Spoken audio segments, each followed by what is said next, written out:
Hello, everyone. Welcome to this week's What's Up Wednesday. My name is Rachel, and I'm on the client support team here at ELV. And today I'm joined by Melissa Swayne. Melissa is the Chief Innovation Officer at Clayton Early Learning, and she leads Clayton's social enterprise, Elevate. Welcome, Melissa. Thank you so much for joining us today. Hi, thanks for having me. Yeah, thank you also to everyone who is watching us live. If you are new here, I'm so glad you found us. We are, if you've not heard of Early Learning Ventures before, we are a 501c3 nonprofit based out of Colorado, and our mission is to expand access to quality and affordable childcare. One of the ways we focus our efforts on improving the quality of early childhood programs is by providing resources and sharing knowledge through these weekly What's Up Wednesday videos. These videos are live on Facebook every Wednesday at 1 o'clock p.m. Mountain Standard Time. And each week I meet with someone new who can share knowledge and resources that maybe you, your team, or the families that you work with, or someone in your network might benefit from. So if you're watching live, again, thank you for joining us. Feel free to ask questions in the chat, interact with us throughout these short videos. Melissa will do her best to ask any questions that you put in the chat while we are live here. I'll watch out for those. I'm going to pull up the video here on my phone as well, just to make sure that I don't miss any questions that come through. If you are watching live, maybe put in the chat and let us know where you're watching from. I'd love to hear. I'm in, Melissa and I were just talking about the weather. We're in two different locations. I'm in Phoenix, Arizona. And Melissa, where are you at? Denver, Colorado. Nice. So we were just saying that it's very warm here in Arizona. Are you having a warm day in Colorado? Yeah, we are. It's been unusually warm this last week, so it's been really nice. Nice. Yeah. So let us know. I'd love to hear where anyone who's watching live, where are you watching from and what the weather is like in your location. We've got Amy here. She's in Colorado also. Hi, Amy. Thanks for joining. All right. So let's get started. Melissa, do you want to start us off by introducing us to Clayton Early Learning and Elevate, as well as your role within the organization? Yeah, absolutely. So Clayton is a nonprofit organization. We're involved in several early childhood initiatives, both locally and nationally. We do have an early Head Start and Head Start on our campus. We have been a Head Start for over 25 years. We have a 20-acre campus here in Denver.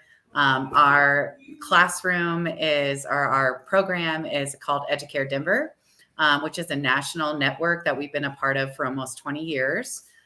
There's educators across the state. We also have a department that focuses on our policy and advocacy efforts here, coaching and training, quality assessment services, and what I'm here to talk a little bit about today, Elevate products and services. We do many, many more things within early childhood, and we are a large innovation hub. Our vision is to support, with the support of family and community, that every child's first 5 years creates the foundation to thrive.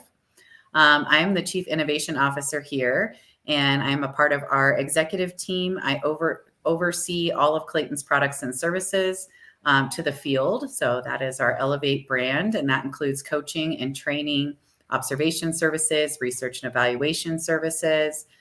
Clayton has been providing these services for over the last decade, and just this last year, we've formalized this work and created the brand Elevate. I have been in the field of early childhood for over 20 years. I taught for 7 of those years, all the way from infants to school agers. And I also was in quality ratings for 8 years. Here at Clayton, I've been here for 8 years, and I've had several different jobs, including research associate, coach, trainer, and ERS specialist. So that's me, and that's Clayton. Thank you. Yeah, you have a lot of real-time experience in the field, huh? Yes. Can you tell us a little bit more about these services offered, like the coaching, the training, and business practice services? Absolutely. Yeah. So we have a program called Embrace, which is Effective Mindfulness Building Responsive and Confident Educators. It is a mindfulness program and curriculum that goes through 6 different modules with coaching in between to really help educators increase their mindfulness practices and really help benefit their mental health, their stress level. That really helps combat burnout for our educators and really helps them find new passions in their roles. And so that is a big one of our products that we do try to take nationally.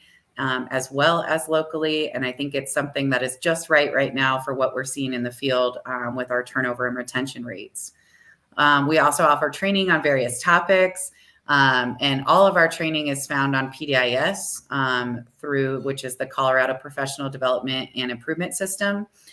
They are TAP approved, and you can register there. If someone is out of state, they can contact us directly, and we can help get you registered for any trainings you're interested in. We also do ERS coach certification. So that's the environment rating scales, and we take a coach out and have them go with one of our environment rating scale anchors. So they can do a practice observation and discuss the scores and really understand how to coach to that scale.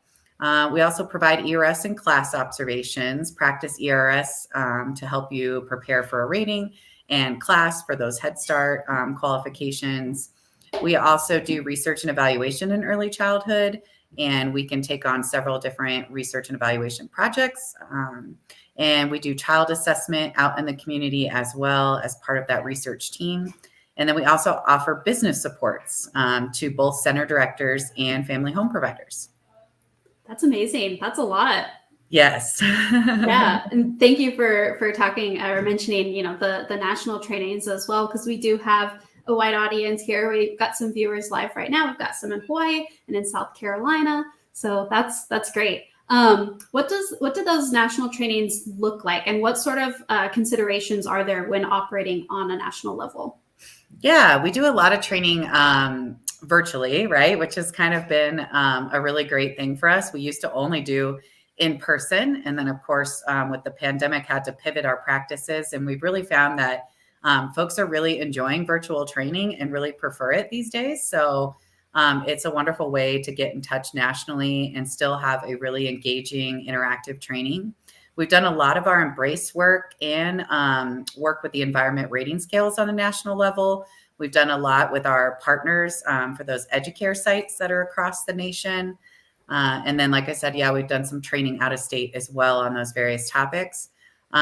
What we have noticed for considerations at the national level is it's a little tricky for training because every state requires different things, and not every state has a professional development and improvement system. So a lot of times we're meeting the requirements, but we're finding we're customizing our certificates a little bit more for those out-of-state folks, so we can show that they have met their demonstrated, competencies for their state. Yeah, I know that is hard. We work with, like I said, a lot of different states as well, and we see that a lot. It's everybody's different. Everybody's got different rules, so it is a lot to keep up with. But that's incredible that you guys are putting in that effort. And like you said, with I was just thinking when you mentioned moving to virtual trainings versus in person. I know that was hard, and that was an adjustment that we all went through. But I mean, look how incredible this is. We're in 2 different states, and we're able to go live together, and you guys are able to offer all those trainings to other states. That's awesome. Yeah, it's pretty great. I mean, there's, very few silver linings from kind of the pandemic and what happened, but that was something that was really great for us and how we could really expand our reach for products and services. So it was great. So Amy has a great question in the chat. She's asking if you offer grants for programs who would like these trainings. Yeah, so we're always on the hunt for grants to try to find opportunities where we can either provide stipends or provide the trainings at a really low cost. It is difficult to find those and find them consistently. So it really just depends. But we are definitely always on the hunt, and we do try to price things affordably because we know that in our field, there's just not a lot of money for professional development. And I think that's a nationwide trend we're seeing. Yeah, great. Thank you. As far as the training topics, how are those selected, and what impact do you aim to achieve for training topics? Yeah, so for our training topics, our trainers create the content. So a lot of times it's based off of their expertise or specialization. And it's also based off of what we're seeing in the field or what we're hearing is a need in the field.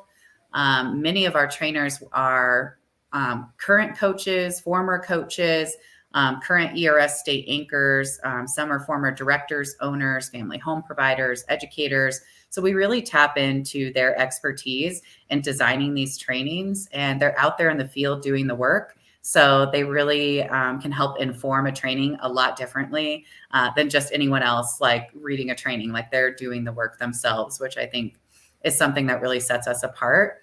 Yeah. We're really trying to be relevant in the field. That's one of the big things for Elevate. It's not just innovation, but it's relevance. And so with that, one of our things that we're doing right now that I know we'll talk about some today too, is that we have a market survey out right now to really collect data on what we're seeing in the field, because it has changed so much since the pandemic. How are people preferring their training? What are they looking for timing wise? What are they looking for price wise? What topics do they need? So it is a detailed survey, and we hope to do something similar to this often. So we're consistently getting feedback from the field to meet their needs. Great. And yes, we will talk more about that survey here in just a second, but I did want to ask, is that survey open to everybody, all in any state? Right now, it's only open to Colorado because of some of the challenges we have with professional development. Like I said, in different states, and different states have so many different needs that we were like, okay, we're going to start small, focus on our state where we know the landscape really well, and then go from there. But we're also going to open up some focus groups related to this survey. So there could be opportunities if anyone was interested out of state and giving us more information around training. We would love that. Great. Thank you. We do have another question in the chat. Amy is wondering if you have a list of states that you guys are currently working with and meeting licensing requirements. I don't know if we have a full-on running list. We're really starting to learn more about what each state is requiring. I do have a list of some of the states that we've gone to for educators, which is Nebraska, Miami, Florida. And then we've also been to California. We're working with Oakland Unified School District out there. And we also worked with the educators there. And then we've gone to basically the four corners. Like we've had some experience in New Mexico, and like I said, Nebraska. So there's several states. I think we hit 11 last year. Awesome. Yeah. So we served 11 different states, but I don't have the whole list off the top of my head, but there was a few. Yeah, that's okay. Thank you. So for business practice services, you mentioned how does Elevate offer these business practice services for center directors and family home care providers? And how do these services contribute to the overall success of the early childhood education programs? Yeah, so right now, the two that we are currently offering is we offer the national assessments called PASS and BASS. So PASS is the program administration scale, and BASS is the business administration scale. That one is for family home providers, where PASS is for center directors. It is a national assessment tool that our folks travel to Chicago to get reliable in. And it covers really everything that has to do with your business. It's very detailed. Our assessors spend anywhere from 6 to 8 hours in a program. For the program assessment scale, which we call PASS, it covers human resources, staff allocations, budgeting, center operations, child assessment, family partnerships, and marketing, amongst others. There's at least like 15 different points that we look at. And for the business administration scale, it's similar, where we have qualifications, fiscal management, risk management, record keeping, provider family engagement, and marketing again. So this one is really all-inclusive detailed assessment where we have to be on site. So this isn't offered virtually. And we go through the documentation with the director or family home provider and give them good points of like easy wins, like places where they could make small changes to really make improvements to their business. That is an incredible resource. There is so much that goes into owning a business, and I think any little bit of help, but that's huge. Yeah, it's really detailed and extensive, and it is really helpful once you get through the process. So yeah. Are any of the resources that you've mentioned today offered in other languages? Yeah, right now Spanish is primarily the other language we're offering, as we have several bilingual staff that Spanish is their native language. So we can offer the trainings and a lot of our services in Spanish right now. Great. This is one of my favorite questions to ask. Are you able to share with us any goals or plans for expansion in 2024? Yeah, I can share a few. We're still kind of in the process of, again, collecting that data through the survey and making decisions. But some big things we're looking forward to is that Embrace program I talked about, which was the mindfulness coaching and training. It is quite a time commitment. The initial program is a 6-month commitment. So we are trying to do some innovations around that and launch a shortened program that would take about half the time. And because we have our research and evaluation department, we want to study that and see the effectiveness of a shorter program versus the standard and what that looks like, and see if we can launch that as a new service. We're always looking at new training content.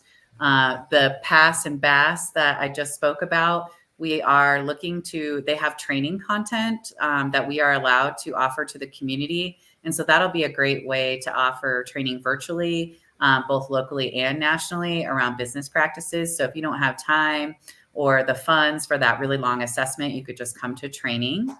We're also exploring an educator camp where we would have educators come from Colorado for like a 3-day, almost like a summer camp type thing, where they can come and attend a lot of trainings and also help us with some of our research and focus groups. And we want to do something similar for family home providers and just do like a Saturday camp for them, all tailored training towards both of those groups.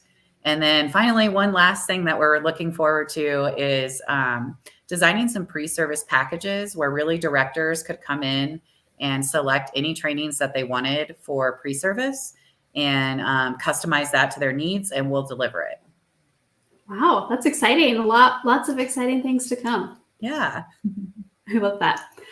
So for the survey, I'm going to go ahead and put the link to the survey in the chat. I also have the link in the description of this video. And just a reminder for anyone who is watching, they are just seeking input for Colorado specifically right now. But Melissa, can you tell us, how does Elevate plan to use the survey responses to inform its innovations and offerings? Yeah, so it is really going to drive all of our innovations for next fiscal year. So we start releasing new products and services by July, which is why we're hoping to get all the responses by March 15th. So we can start really planning what that is going to look like. And again, on that token of relevance being one of Elevate's priorities, it's really going to help us drive, like, what are we going forward with? What does the field need? How do they need it? Do they want it virtual? Do they want it in person? What's the pricing? So it's really going to drive our business for next year fully. And I'm really excited to be able to make some informed decisions with data. So I'm really looking forward to get these responses and just learning from the field. Yeah, great. And we're happy to help get the word out. So for anyone in Colorado who's watching, please click that link for the survey, fill it out. You said March 15th is the deadline? Yep, March 15th. Awesome. So go ahead and share with your network as well. So thank you so much for joining us today, Melissa. For anybody who's watching and may want to learn more or have questions or just make a connection, where is the best place for them to go? Yeah, so folks can certainly contact me with any specific questions. You can also visit our Elevate web pages on Clayton's website. And you can also request services there. So that's a great place where you can come in and request some of these customized projects and services, because everything we do is customizable and we can come to your state or your area in Colorado. Awesome. I love that. I did just put your email, your contact information in the chat, as well as the link to your website as well. Awesome. Great. Well, thank you, Melissa. And thank you, everybody, for watching live with us today. Or if you're watching the replay, thanks for watching. And I hope you all have a good rest of your day. We'll see you next time. Bye. Thank you.